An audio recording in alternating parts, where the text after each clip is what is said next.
Hey guys, PocketPixel here. Recently, I have bought myself a phone from the past, which you guys can check out a video of here. After I finished the review, I thought to myself, I don't really want to get rid of it, so what can I do with it? And in this video, I'm going to show you some of the things that you can do with your old phones to give them a second life. And if you don't have an old phone, they are dirt cheap to pick up on eBay. So let's get into it. Number 1. Webcam. Now, I had to feature this first as the whole COVID online meetings and online learning thing. It is now the best time to get yourself a camera quality upgrade to look nicer in front of your peers. And this can be done with DroidCam. Despite the name, this app is available on both iOS and Android, and the client is available on Windows and Linux. Sadly, there is no macOS version. The app is stupidly simple. Once you have the app and the client installed, it's as simple as inputting your IP address into the client and voila, your quality has been upgraded. You can use the front and rear facing cameras, which means you can use this as a home security system, or maybe leave your phone in another room. The Wi-Fi mode allows you to place your phone anywhere within your home, provided you can get a signal. And with the USB mode, only on Android, you can charge your phone whilst using it as a webcam, and the signal should theoretically not drop out. Just make sure that you set your screen time out to never, or download a third-party app that prevents sleep, as once my phone would try to go into sleep, the connection will drop out. Number 2. Upgrade your sound system. If you are using old equipment to listen to music on, a spare phone would work perfectly as a casting host. With AirPin U, you are able to cast music from your iPhone using AirPlay, and cast music via DLNA on Android and Windows.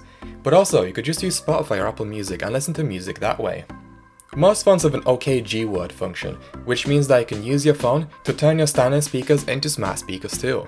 You can use your phone with Bluetooth or with aux if you have headphone jack, which is very versatile. Just make sure that within Google settings you enable assistant when locked, either on Bluetooth or wired, or both. On my phone, rather annoyingly, OKG word doesn't work while locked.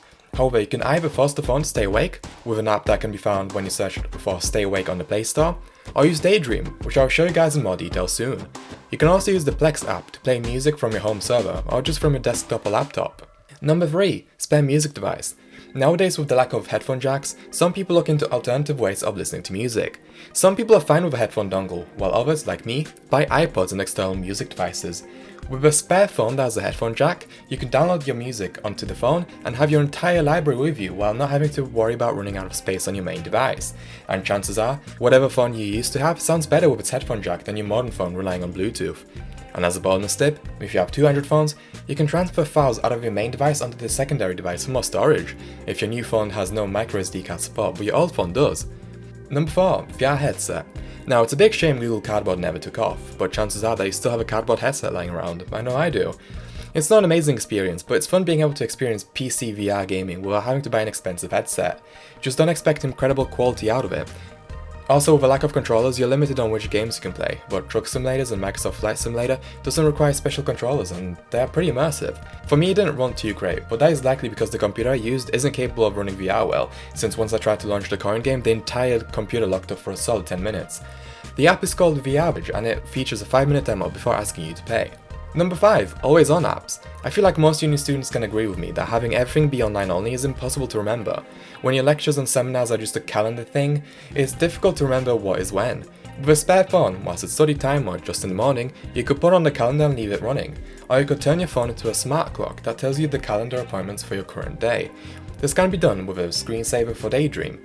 This is the one that I use and it works perfectly for me, and it shifts the display too for those of you with an OLED screen, and since the phone stays awake you can use your assistant. Number 6. Remote. With an old phone you can use it as a smart remote without having to worry about having to input your password, then looking for an app, waiting for it to load, etc. It's far more convenient to just have an app running on the phone without a password. Unified Remote lets you control your PC or Mac via your iPhone or Android via its companion program. The basic features are free whilst the rest are paid for. You can also control your TV with an app, provided you have a relatively new smart TV.